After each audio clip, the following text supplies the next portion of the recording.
Sound test, 1, 2.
Well, a very good morning to everyone this morning.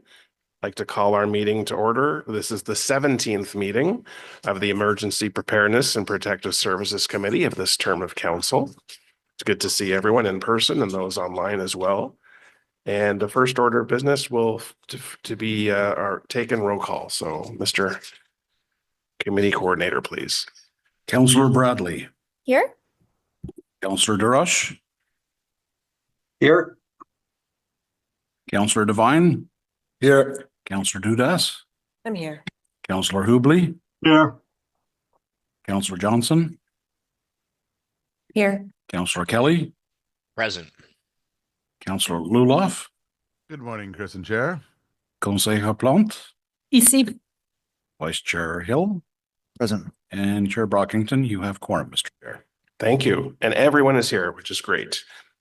Okay, so the city of Ottawa is located on unceded, never surrendered territory of the Algonquin and Anishinaabe First Nations people. They have been inhabitants and stewards of these lands for millennia, and we honor and we recognize them. Okay, declarations of interest. Are there any declarations today? Seeing no hands. Confirmation of minutes. There are minutes from the 20th of February 2025, assuming everyone's had a chance to review the minutes. Are those meeting minutes confirmed? Confirmed. Confirmed. Thank you. We do have two annual report presentations today, which staff will proceed with in just 1 second. Item 4.1 is the Public Safety Service Annual Report. And item 4.2 is the Ottawa Fire Services 2024 Annual Report, which we'll get to, as I said, in 1 second. First, I'd just like to open our meeting with a few notes from the chair. So again, thank you everyone for joining us today. I'd like to acknowledge that this week is National Public Safety Telecommunicators Week. Every year during the second full week of April, we honor the telecommunications professionals within the public safety community for their hard work and unwavering commitment to keep our communities safe. On behalf of my colleagues, I'd like to thank staff for providing service 24 hours a day, 7 days a week, and for always being dedicated professionals supporting our city at the other end of the phone. To the call takers and dispatchers, communication staff trainers, supervisors, technicians who maintain radio and emergency phone systems, and all other communication staff across the city, particularly those in the Emergency and Protective Services Department, your hard work and dedication are appreciated and recognized. For today's agenda, as I said, we will receive a presentation from Beth Gooding, Director, Public Safety Service, on the 2024 Public Safety Service Annual Report, followed by Chief Paul Hutt on the 2024 Ottawa Fire Services Annual Report. And I'm especially excited about the Public Safety Service Annual Report, as will include the announcement of the launch of the Public Emergency Notification System. This system will significantly enhance our ability to communicate critical, time-sensitive information with our residents, keeping everyone safer and more informed in emergency situations.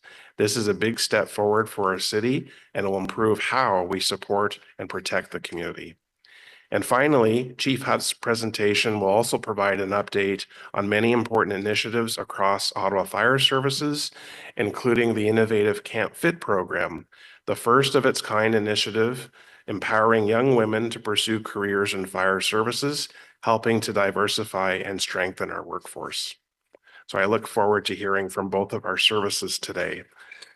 So without further ado, I would like to welcome our General Manager, who will provide some opening comments on 4.1, which is our Public Safety Service Annual Report. So over to you, Mr. General Manager. Thank you, Mr. Chair, and good morning, members of committee. Merci, Monsieur le Président, et bon matin à tous. Before I turn it over to Beth to present the annual report, I'd like to take a moment to recognize an important occasion. As the chair mentioned, this week is National Public Safety Telecommunications Week, a time to celebrate and acknowledge the dedicated professionals who serve as the first point of contact during emergencies. These individuals work around the clock, often 24/7, to ensure that our emergency services can respond swiftly and effectively. Their work is essential to our mission to protect lives, safeguard property, and enhance the quality of life for the people of Ottawa. And they do this with speed, efficiency, and compassion. Across emergency and protective services, many teams contribute to this vital work. Bylaw and Regulatory Services has its own team of dispatchers. The Ottawa Paramedic Service operates the Central Ambulance Communication Centre. Ottawa Fire Services runs its own communication center, and the Public Safety Service operates a Security Operations Center. Behind the scenes, we rely on many technical staff who support the critical technologies that connect us all, including our radio network. À l'ensemble de nos télécommunicateurs et équipes techniques, merci pour le rôle vital que vous jouez chaque jour. Votre travail et votre dévouement sont très appréciés. To all of our telecommunicators and technical teams, thank you for the vital role you play every day. Your dedication behind the scenes is deeply appreciated and never goes unnoticed. Now I'd like to hand it over to Beth to present Public Safety Services 2024 Annual Report. Thank you. Merci. C'est toujours un plaisir d'être ici et d'avoir l'opportunité de vous présenter un bilan des activités de mon service. So I'll be providing an overview of the activities of the Public Safety Service today, looking back at 2024. Next slide. So the Public Safety Service comprises various functions that are all related and that they help to keep people safe. So that includes our Office of Emergency Management, our Corporate Security Program, including our security systems team, and also a public safety systems team that oversees our corporate radio network and the 911 call answer function with the Ottawa Police Service. We'll be returning to committee in October to report separately on the 911 function. In terms of the operating environment for 2024, it was characterized by a high number of demonstrations, particularly in the downtown core, as well as numerous weather alerts. And this is something interesting. So according to Environment Canada, the number of weather alerts for Ottawa in recent years has more than doubled since 2012. Now, we have to be careful because a weather alert doesn't always turn into a warning or a significant weather event, but I think it is a good reminder that the city is susceptible to severe weather, and that includes things like thunderstorms, heat, and snowstorms. In terms of the other two bullets on this slide, I'll be discussing them over the course of the presentation, so we'll just move to the next slide. So to start then, we have a team that works very closely with Bell Mobility Radio to ensure that the city's corporate radio system is robust and available 24/7 for the frontline users that rely on it. This is a really important system that we consider to be critical infrastructure for the city of Ottawa because it's such an important communications mode. We included a fun fact here for you today, which is that every year, the busiest day for radio network usage is Canada Day. And during Canada Day, the peak usage always occurs around 10 p.m. at night to coincide with the official fireworks. It's just a good reminder that for so many residents and visitors, Canada Day is a fun and celebratory day, but to make sure that people can enjoy it, it requires so many city staff and other partners to be out on the front lines, overseeing, monitoring, and responding as appropriate. So a busy day for us. Je voulais aussi souligner le fait qu'en 2024, on a continué de prioriser notre soutien pour les opérations ferroviaires, donc Low Train. Et on a aussi commencé un projet qui a pour but une mise à niveau de notre système de radiocommunication municipal. Donc, il s'agit d'un renouvellement des infrastructures. Next slide. So as usual, we're presenting you with an overview of our security incidents. We've gone back to 2019 because we believe that that's a better baseline year than 2020. As you can see from the chart, in 2024, there was a continued increase in security incidents across all security incident types. And I'd like to unpack that a little bit. So over the past couple of years, we've been mounting a pretty robust campaign with our client departments to get them to ensure that they report security incidents. What we've noticed is that in the past, there was an underreporting, and that's problematic for us because when people don't report, we don't have a good sense of what's happening in the city. And so we've been working very closely over the past couple of years with client departments to increase their reporting, and we think that this is partly contributing to the numbers in 2024. But we also think that at some public-facing facilities, there are simply more security incidents. And so that's been our focus over the last year, especially is working with staff to make sure that they have the support they need. And in the world of corporate security, it's kind of similar to emergency management, where prevention is always better than cure. So in emergency management, we use words like preparedness and mitigation. In corporate security, it's the same, but we use words like prevention and deterrence. And so in 2024, we've been working really closely with staff to make sure that they have the knowledge, training, policies, protocols, and security measures, including security systems that they need to stay safe. And that will be our continued focus going forward. Next slide. So in terms of the Office of Emergency Management, this slide provides an overview of key events that occurred in 2024. And I would characterize this as a normal year. And I would also say that we are happy to have a normal year because what that allows us to do is focus on our critical emergency preparedness work. And I wanted to highlight a couple of things. So the reference to ICS on this slide is Incident Command System Canada, which is a national emergency management framework that we've adopted for our emergency response. And so last year, one of our priorities was to train staff and continue to train staff to make sure that we have a critical mass of people that are ready and able to support Ottawa residents during emergency.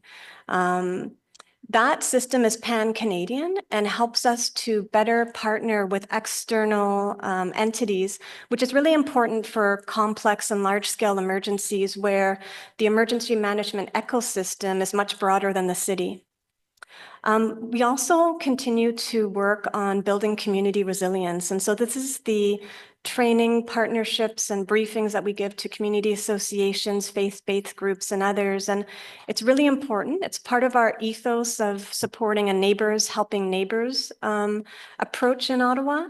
What we're trying to do is help people to build emergency plans and capacity so that when an emergency occurs, there's local level supports. It's especially important at the neighborhood level where people know each other best and are on the front lines and able to provide that support. And we also wanted to talk about the work that we've been doing in 2024 on enhancing public communications. And so we'll go to the next slide. So as was mentioned by the chair and GM Perot, we are in May releasing a new public emergency notification system called Ottawa Alert. We're really excited about this because it's that low-tech tool that we've been talking about that we felt we needed, especially during emergencies where there are power outages and we need to reach people, but they may be trying to preserve device bandwidth, for example. Ottawa residents will be able to subscribe by downloading the app or by signing up to get alerts through modes such as text message, email, or even automated voice messages. The focus of our alerts will be on providing residents with important information and city-specific guidance. And I think the best example I can give is the Barrhaven tornadoes from 2 years ago that impacted Vice Chair Hill's ward. So if we had had this tool at the time, what we would have done is used it after the tornadoes hit to let Barrhaven residents know what to do and where to go to seek support. And at the time, where to go to seek support was the Minto Recreation Center, which we had set up as an emergency reception center. And so that's the kind of usage that we'll be able to do going forward. L'application a été choisie parce qu'on pense que c'est facile, mais si jamais des résidents ont du mal à s'abonner ou peut-être ont des questions supplémentaires, ça sera certainement notre plaisir de fournir cette aide. Il y aura un courriel ainsi que nos agents 311 qui seront disponibles et capables de répondre à toute question.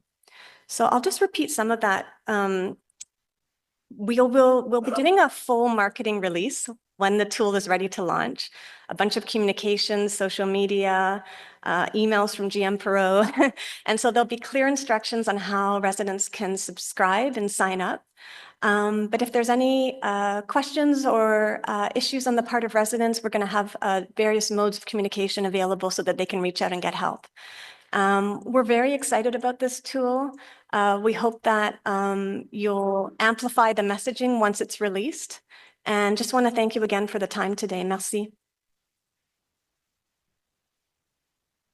Thank you very much, Director Gooding, for your report and also for your service and that of your staff this past year in particular. So thank you. And like yourself, I like normal average years as well when it comes to emergency services. So thank you for that. We do have some questions from colleagues on the committee, and I'll start with Councillor Dudas. I apologize if I missed this. Do you have a rough idea as to when that app will launch? You may have given a date, but I. Yes, thank you for the question, Mr. Chair. The app will launch in May, so May. within several weeks. So having been through, oh my gosh, how many tornadoes now in my time in council? We had tremors, we've had flooding, a derecho. I could list a gazillion things that we've had, plus all the demonstrations that we go through. I think this is wonderful. I am just as excited, if not more so, for this app to come out than you guys are. And I think it'll be a huge game changer for residents in the community whose initial concerns were that they weren't getting information, that they had to charge phones at community centers and, you know, only had so much capacity within their networks to get information. So this is wonderful. Congratulations. I will be one of the first people to sign up for this. So thank you very much. Thank you, Councillor Dudas. Councillor Johnson. Thank you. So just a couple questions. So one, with respect to the app, it is an app. It's not a push text to people's phones. Thank you for the question, Mr. Chair. It's both. You can download the app or you can subscribe by submitting your phone number or email address to get the notifications through that mode. Okay, glad to hear that. Just because not everyone loves apps. So that's wonderful. So with respect to your critical incidents, the corporate security, pardon me, you have both drug and alcohol on site as well as demonstrations and protests. Both of those have increased in 2024.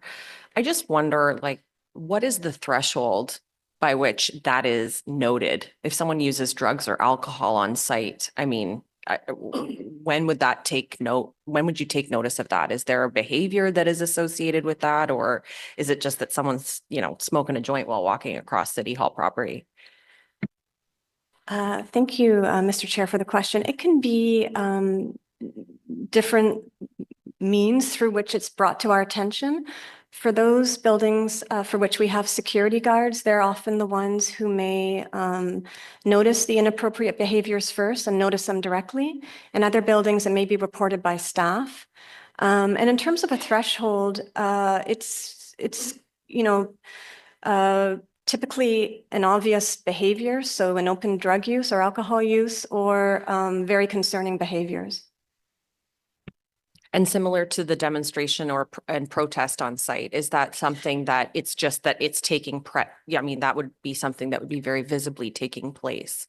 So it's just a note that there is a demonstration or protest. There's not necessarily an interaction or an expectation of an interaction with security at that time. Thank you, Mr. Chair. Yes, that's correct. In most cases, it's the reporting of the demonstration itself rather than an issue associated with it. And just as a reminder, at City Hall, we have the Human Rights Monument outside. And so that is subject to being the location that demonstrators like to gather at almost on a daily basis. Yeah, thank you. And so when there is a gathering, it becomes recorded in this document when someone flags that it's on site. Are there any other resources that are deployed at that time with that graph that you're showing, whether it's that particular item or others, or is it just an observation? Thank you for the question, Mr. Chair. In the case of demonstrations, there typically isn't an immediate action for our security staff. And just as a reminder that for all demonstrations in Ottawa, the Ottawa Police Service is the service lead. And so typically they will be on site overseeing and managing. And for us, it's more the geographic placement of where it's taking place. And have you found with those demonstrations and protests on site that the Ottawa Police Service has provided the leadership that we need for that, and that other city resources are less required? They've done a good job of handling that on their own, given their jurisdiction. Yes, thank you for the question, Mr. Chair. The Ottawa Police Service are doing an excellent job. They have their police liaison teams as well as other resources, including the neighborhood response teams. And what we've seen is that although there are a lot of demonstrations, they're managing them to the best of their abilities and very, very well. Thank you very much, Chair. Thank you, Councillor. We have Councillor Devine and then Councillor Kelly. Thank you, Chair. Thank you, Beth, for the presentation. And as yesterday, I apologize for the frog in my throat. I appreciated the comment you made about fireworks being the day that you get the most calls. Typically, I'm getting emails about illegal fireworks at exactly the same time that I am setting off fireworks with a permit. So that's often a very busy time for me where I've got, split focus legally with a permit. I want to ask questions about the numbers in the corporate security incident reporting. So similar line of questioning comments to my colleague, Councillor Johnson. So I'm going to assume whenever I get any kind of report, and in that report, there are reportings on a year-to-year basis where there's a spike, I'm going to assume that the reason that that is being reported is because it's supposed to convey some kind of message to me that may have me seek whether or not you need resources, or is there an action, or is there a reason why you're reporting this spike to me? And in all of the things that were listed, whether it be break and entry or violent assault, I know those to be bad things. Just the words demonstration protest, I don't know those words to be bad things. It's an act of protest. So similar to Councillor Johnson, when you are reporting a spike from 27 demos and protests in 2019 to 41 in 2023 to 110 in 2024, it sounds like, based on what you were saying to Councillor Johnson, I'm not necessarily to take that something inherently bad, i.e. a corporate security incident happened there, correct? Thank you, Mr. Chair. I don't have the exact numbers in front of me, but you're correct in that the vast number of demonstrations that take place on city property are peaceful. Yeah. We do record them because we have had some incidents, especially when there is a demonstration and a counter demonstration occurring close together. But as I said, for those, it will be the Ottawa Police overseeing and managing public safety. I understand that, but by the same principle, we report collisions when a vehicle hits another vehicle at an intersection. We don't report every time vehicles go through an intersection. We report the collisions. And so to that degree, I'm not sure if I understand the inherent value of reporting the number of protests, because that is sending a message that I'm going to assume is going to trigger a demand for more resources. One can also say that if that is the outcome of that, by putting more security resources or treating it as a security threat, that might even agitate situations where you might have a real reporting security threat. So can I ask, what is the inherent rationale in a list of corporate security incidents? What's the inherent rationale of just reporting the number of protests? Thank you, Mr. Chair. So depending on the size of the protests, it can be create some anxiety for people who are working in or visiting the building. A lot of people don't want to walk through a protest, for example. And so some of it is not a direct security incident, but more of a security awareness for us to be able to manage. And like I said, a lot of protests are very peaceful.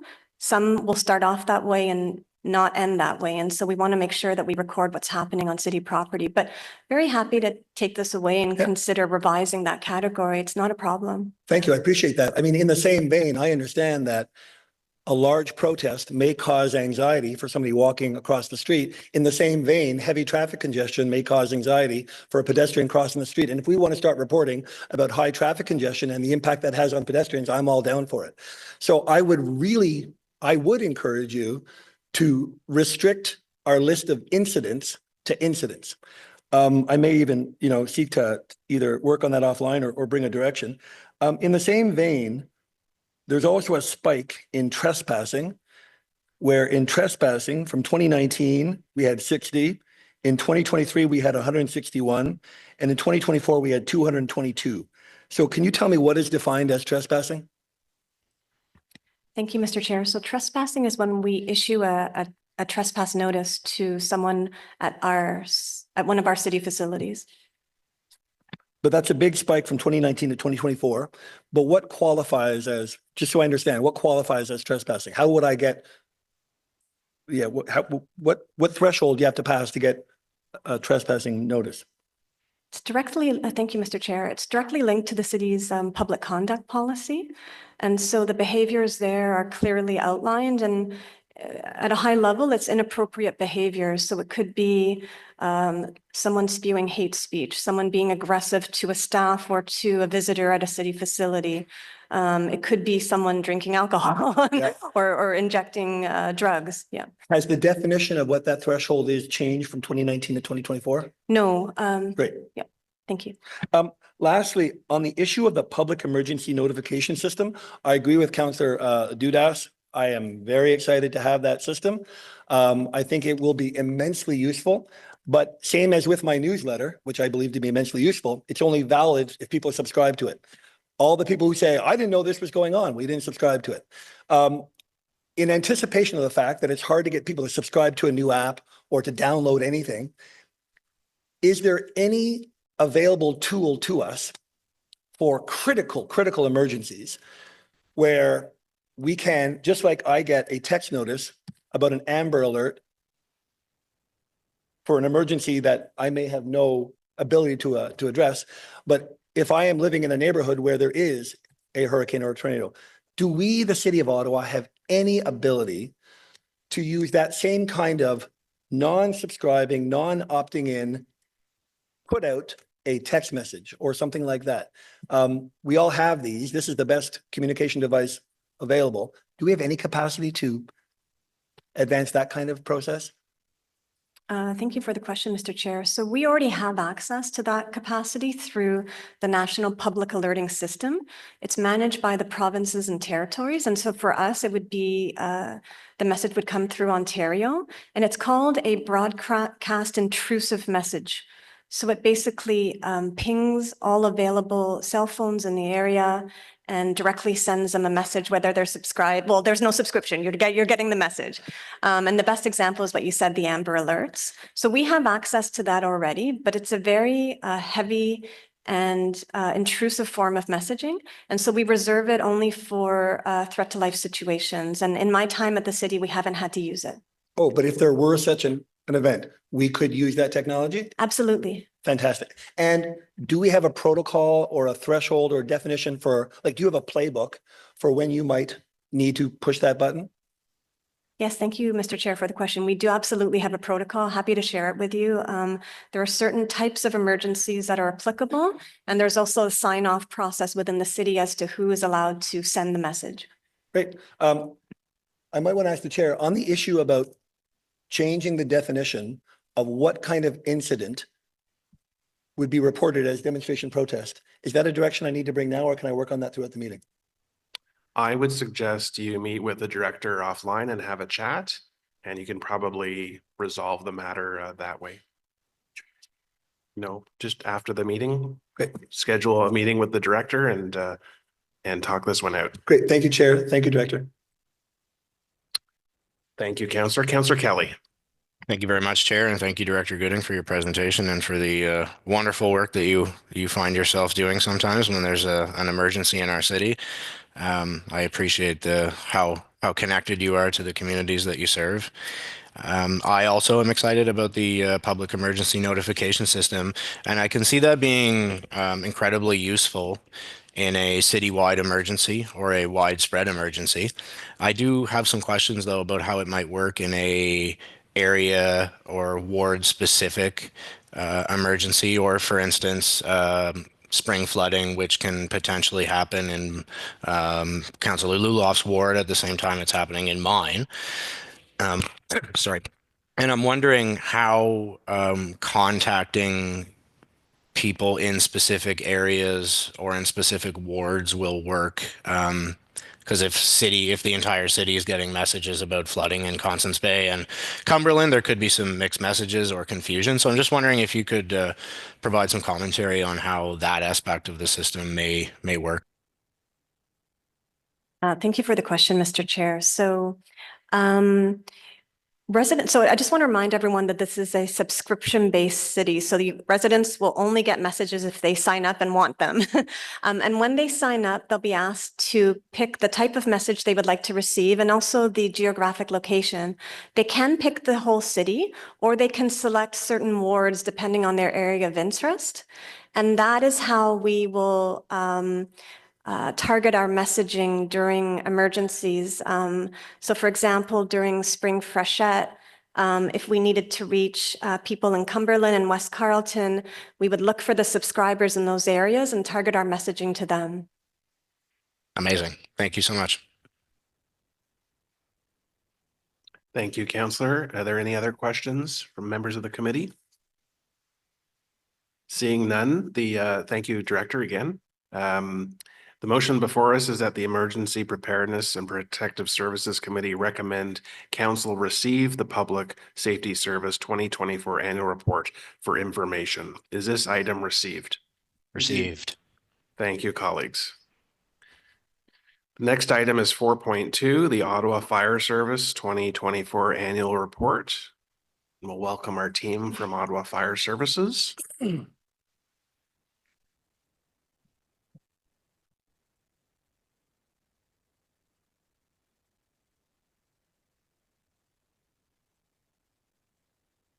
Before we get started, I'll just mention at 10:30, I need to step out of the chair. The vice chair will take the chair at that point. So good morning, General Manager. Would you like to offer introductory comments? Thank you, Chair. Actually, I'm just going to hand it over to Chief Hutt. Good morning, members of committee. With me today, I'm very happy also to have our deputy chiefs, Louise Hein-Schmidt to my left, and then to her left is Deputy Chief Colleen Woolsey to present with us today. I do want to start off as well, just echoing the chair and the GM's comments about Telecommunicator Week, be it fire service, paramedic, bylaw, or fire services. When we talk about I always talk about fire prevention being the first line of defense, but it's actually the people that receive those calls from our residents, and it could be the worst moment of their lives, and they do such a tremendous job day in and day out navigating and facilitating those calls from residents and visitors to the City of Ottawa. So congratulations to all the service areas. First slide, please. And next slide, please. Thank you. Under our establishing a regulatory bylaw, we have an annual requirement report before committee. Today we'll just give an overview of our delivery model. We'll talk about our recruitment, performance standards, accreditation, significant responses, and our strategic investments. And at the end of this, we'll be recommending to committee that they receive a report for information. Next slide, please. This is our service overview, just from an operating budget perspective. Our land area that we cover, our population, we continue, and these are approximate numbers, but we approximately have 1,000 career members and 500 volunteers operating out of 45 stations across the city. Next slide, please. Our service delivery model or our organizational structure, we have a training and safety division. We have an operations section, which has combined our urban and rural divisions together. We have capital assets that looks after fleet, facilities, and procurement. And then we have our community standards and communication, which is our fire prevention and communications, and then our operational support, which is our business services and our technology service aspects as well. Next slide, please. OFS Recruitment, nous nous engageons à attirer des personnes qualifiées provenant de divers milieux. Il est important que notre équipe reflète la diversité de la population de notre ville. Pour évaluer notre inclusivité, nous utilisons le questionnaire comme témoin afin d'identifier les domaines dans lesquels nous pouvons nous améliorer. The Ambassador Program, which was established in 2021, promotes diversity and inclusion through community and youth engagement. Ambassadors share personal stories to challenge stereotypes and inspire interest in firefighting as a career. The group participates in community events, school job fairs, and presents to diverse groups to build trust and encourage inclusive recruitment. By building connections and inspiring others, ambassadors are helping to shape the future of Ottawa Fire Services. Next slide. So as some of you may be aware, Camp Fit is the first camp of its kind in Canada, and now we have many camps running throughout the country. These camps have been identified as the most reliable and effective recruitment tool for increasing gender diversity in the fire service. We are now seeing the fruits of our labor after 15 years when you look at the statistics before you. When we interview women candidates in our recruitment process, many add to their resumes the experience they had at one of these camps.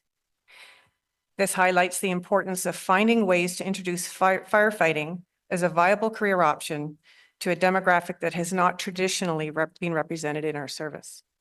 Some of the side effects of these camps are equally important to us, including for our employees who help teach and instruct at these camps, offering leadership opportunities and personal growth. Our crews who attend to help with some of the demonstrations and training opens up discussions in the station about the benefits of equity, diversity, inclusion, and belonging in the fire service. Next slide. So our response standards, I know recently we presented a report on station location. I am pleased to say that we continue to meet our response standards from a moderate risk perspective. You can see from an urban first on scene, and that's from the time of call to have the first apparatus on location. We are meeting that threshold as well as on the rural side with reference to first apparatus on scene. We often talk about effective response force. An effective response force is assembling a number of firefighters at a certain time for critical tasking. And we certainly are meeting those. We are suppressing those benchmarks. So very happy that we continue to meet those benchmarks. That shows the commitment that we have with our members and the support from committee and council for the resourcing that we have. Next slide, please. So this slide shows our performance. We've had an increase when we call call volume. That's really focused within our communication center. So we've seen an 8% increase in our call volume coming into Ottawa Fire Service. From our incidents, we're also showing a 4% increase, which is approximately 1,200 additional calls that we saw in 2024. You'll see our apparatus volume, our movements have slightly decreased. I think there's a direct correlation to when you look at the false fire alarm, and we'll get into some of the discussion around the false fire alarm strategy. So that's very positive. We're seeing that. We have seen an 8% increase in fires. When we look at the data, the increase is showing from a residential and multi-residential aspects of things. And so there's a number of initiatives that we can discuss further on, just how we're trying to deal with those increasing calls. False fire alarm strategy that we implemented July 1st of last year. Although, 1% may not look very much, but it's only been 6 months since we've implemented that initiative, as where normally we would see that number increasing each year. So we're seeing some very positive outcomes for that false alarm strategy. We've seen an increase in our medical responses. Whenever you have growth and intensification, we're going to see medical responses increase. Also in 2024, we did look at our medical tier response agreement to help assist Ottawa Paramedic Service with lift assists, of which we supported paramedic services roughly 2,700 times last year for those types of call types. And hazardous materials, relatively low number. We had a peak in 2022, 2023, but the numbers have normalized in 2024 for hazmat type calls. Next slide, please. So we often talk about our accreditation or the Commission on Fire Accreditation International. Ottawa Fire Service in 2024 was reaccredited till 2029. The accreditation is an international accreditation by a third party peer assessment team that comes in that evaluates every aspect of your service. It looks at community risk assessment, standards of cover, self-assessment, strategic plan. And the board, there's the commission that reviews our service area, and they offer various recommendations. So I'm very pleased that we continue with this certification, and I'm very pleased that it's all about continuous improvement. So it's although we have service excellence today, but there's always room for improvement, and it's always nice to have a third party evaluate your service and provide that feedback. Also to note, there's only 7 services in Canada that has this level of accreditation. Next slide, please. So this training center project has been a priority for OFS for many years, with the first major report on the need for a new facility in 2010. This project is now front and center as our needs continue to outpace the offerings of our current facility. We learned yesterday our BSS team received the Class D estimate results from the consultant, which will give us a clear picture of the financial scope of the project. We are focusing on our search for land on City of Ottawa property and have some options to consider. We have submitted an application to increase our development charge funding ratio from its current 25% to 90%, covered under the formula. We feel much more confident today than we did even a year ago that we have traction to make this project a reality. Next slide.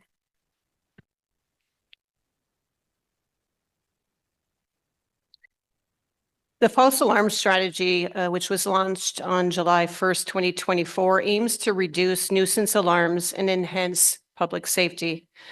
The program has shifted our traditional response to focus on proactive communication and education with property owners to prevent alarms before they happen.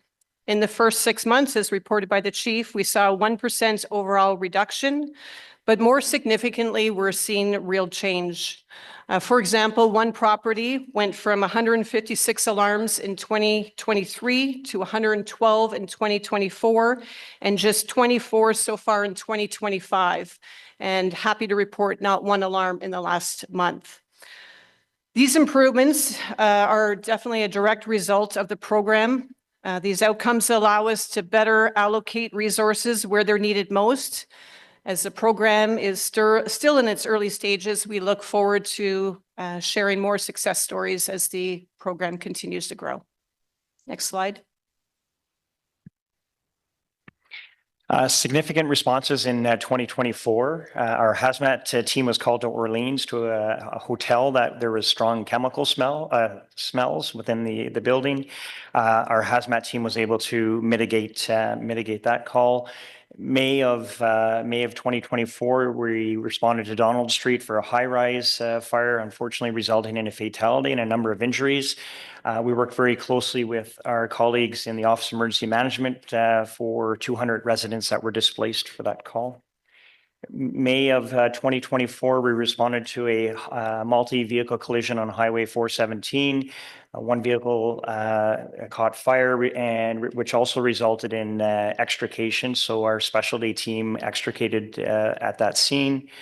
And then In July of 2024, we responded to, as through our provincial response program, we responded to a technical rescue call in South Stormont, where we rescued an individual from a grain bin. And I just wanted to, just on this slide as well, not so much significant response, but we invested a lot of time last year on the wildland firefighter prevention in not just rural areas. We actually focused on inner NCC properties, which was very significant as well. Next slide, please. So just a look back, we talked about our accreditation. We talked about enhancing public safety with the opening of Canada North Fire Station. Huge success with reclassifying our volunteer firefighters to casual employees. And we also created the false fire alarm bylaw. Some of the initiatives that we're moving forward is we're looking to implement our station location study that was approved by committee for Station 93 in Greeley and Station 94 in Manotick.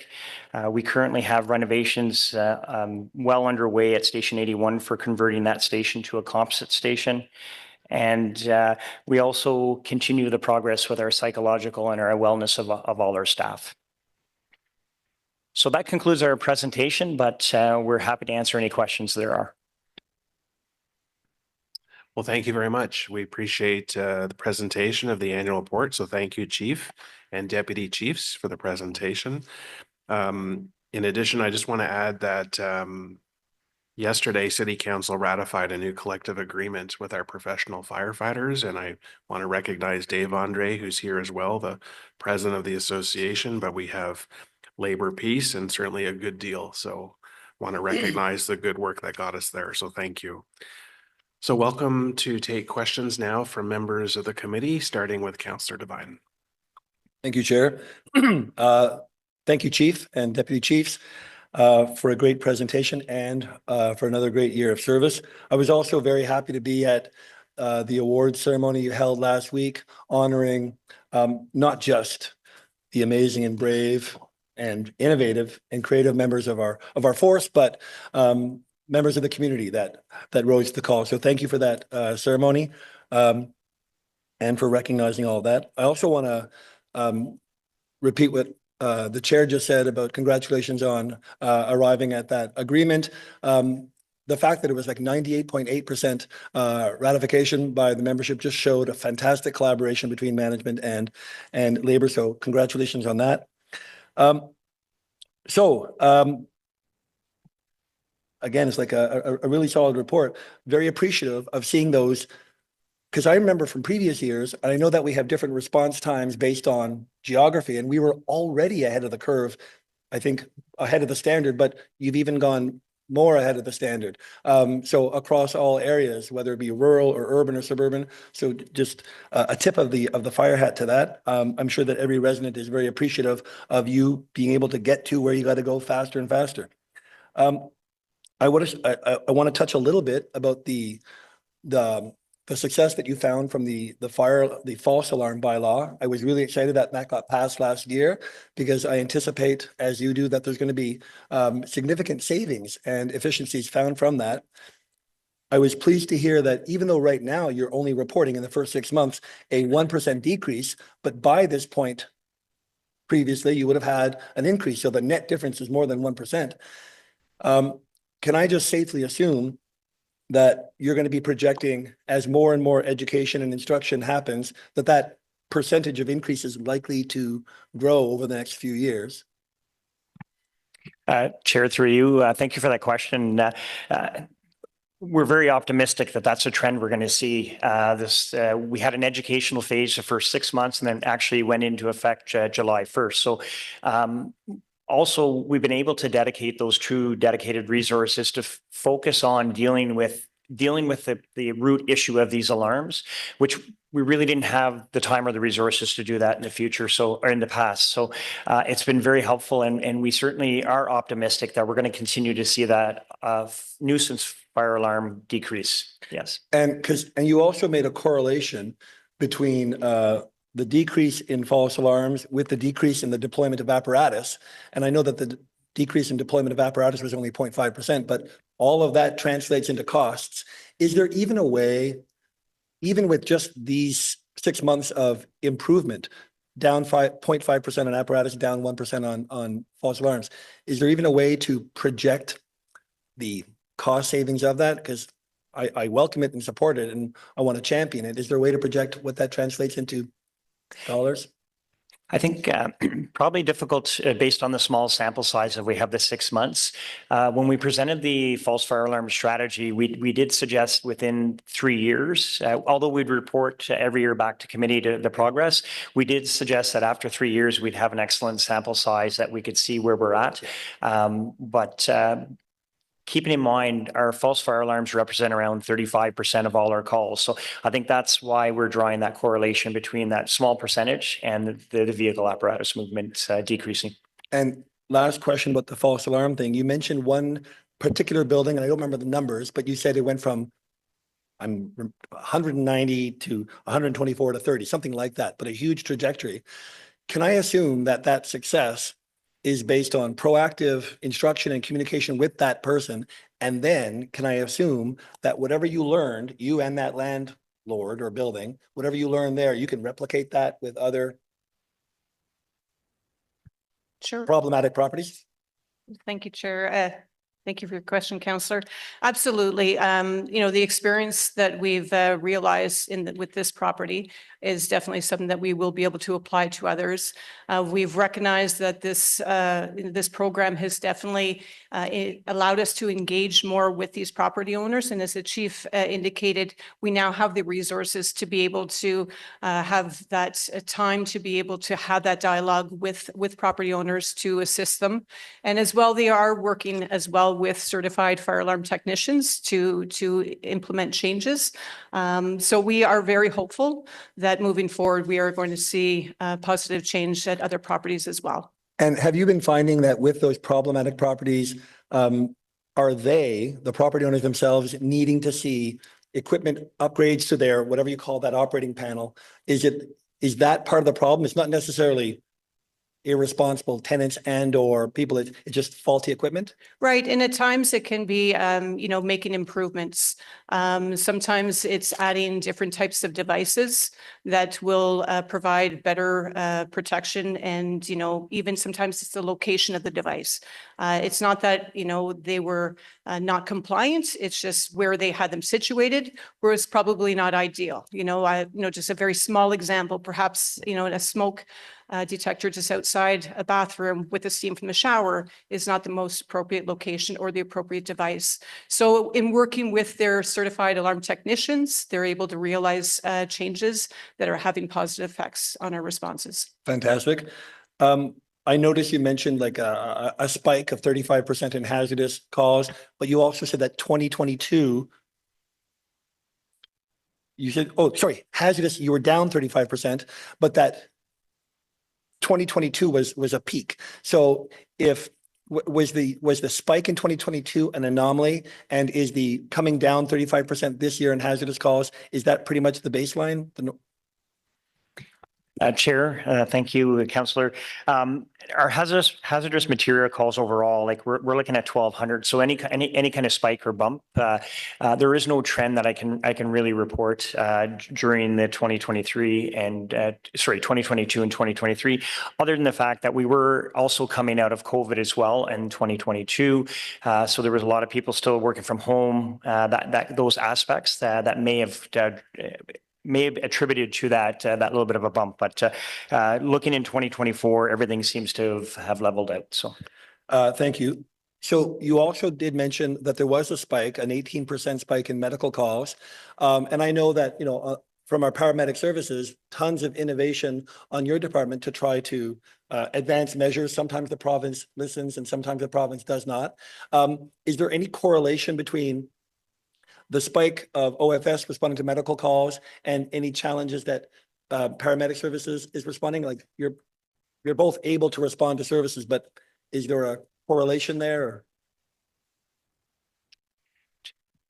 Or? Chair, Councillor, I'll let Deputy Chief, or sorry, Chief, excuse me, of paramedics respond. But with the advancement of the MPDS that paramedic service has implemented, with the tiered medical response agreement that we have that we review annually, we do work very closely with our colleagues in paramedic, and it seems to be working seamless. But I'll pass it over to the Chief as well. Thank you, Chair. Yeah, I'd like to confirm that or echo the comments from Chief Hutt, is that this is a collaboration between the fire service and the paramedic service, and it's working very well. Fantastic. Thank you. And then just last question or comment. I heard you talking about a path forward, a more and more viable path forward for your training center, which I know and understand to be one of your core objectives. There was something you said towards the end that I couldn't really hear, and I understood that you were talking about changing the DC formula so that that project could be more funded from DCs. But am I to understand that essentially you've laid out a financial plan where that becomes more and more viable? And if so, what's the anticipated horizon of when you anticipate that that might be operational? Yeah, Chair, thank you, Councillor. We've worked really closely with corporate services, finance, looking at different funding models. We recently, as part of the development review program, there was a funding model strategy of 75-25, 25 being development charges. The last round, we did make an application, which is still under review, to increase that closer to 90% because of growth. We feel we can justify the growth of the service plus the size of the city of Ottawa. So we have made a recommendation that's with planning, but there's always opportunity for an appeal on that. So it's not cast in stone right now, but we're confident through the research and the background that we've done that we're going to have a better foothold when it comes to development charge funding on that. Great. Thank you very, very much. Thank you, Chair. Thank you, Councillor. Councillor Dudas. You mentioned you're looking at city properties for the training center, which makes absolute sense. Just curious, are you having conversations with any other levels of government about properties that might be available? And I have one that I would love to see you on, but you probably know what I'm thinking about. Chair, thank you, Councillor. Yes, there's not a stone unturned. We're working at all levels. We're working very closely with the provincial government to see what other opportunities there are. Obviously, securing a piece of property, that's a huge capital asset. And if we can find something local, either through municipal or provincial or federally, that can help us with that through grant programs, those are all on the table. And our project team has already looked at a number of opportunities. Okay, so I hinted, but I'm going to be very obvious. There is the TPOF, the Training Protective Ops facility run by the RCMP, and CSIS off of St. Joseph with a very significant amount of land. And I know I've brought it up in the past as a potential opportunity to have a strong discussion with them. They use the property, but there is an immense amount of it. We would love to absolutely see the training center built there in partnership with them, not only to leverage the land, but also to leverage their expertise in partnership with ours, because I know a lot of the emergency management had I don't know if it still runs out of that, but they have their ops center there. So anyway, I'm just, throwing a pitch in for the East End and saying that there is land there and expertise shared is sometimes a huge benefit to our city. So take a look at it. Pitch. Chair, thank you.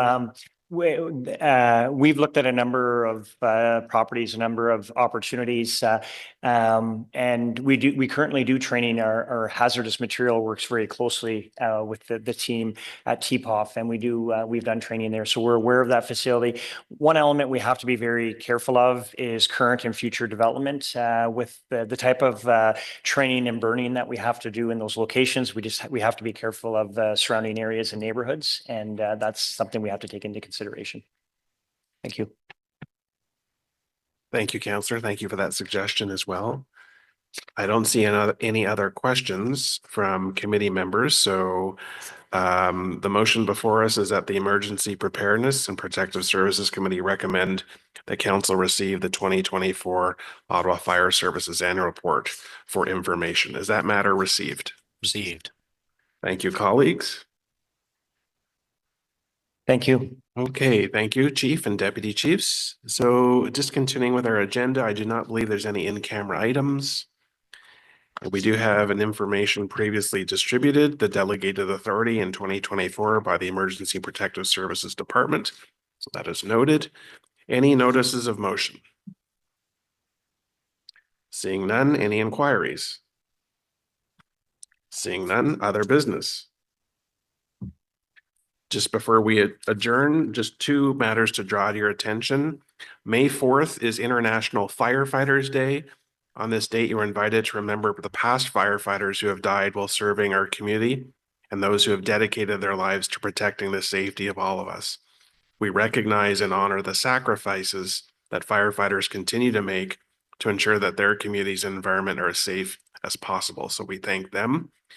And also May 4th to May 10th is Emergency Preparedness Week. This year, the theme is Be Prepared, Know Your Risks. Residents are encouraged to understand the risks in their area and learn what actions they can take to protect themselves and their households. Finally, next month, May 15, members are aware that this will be a joint committee meeting between our committee and our friends at the new PWIC, Public Works and Infrastructure Committee. We will deal with two items at that point, a report dealing with the special events bylaw and an IPD, a memo that's been distributed already entitled Feasibility Assessment, Vulnerable Social Infrastructure Bylaw. So I wanted to flag that for you on that date, which is May 15th. There's no other business today, so this meeting is now adjourned. Thank you.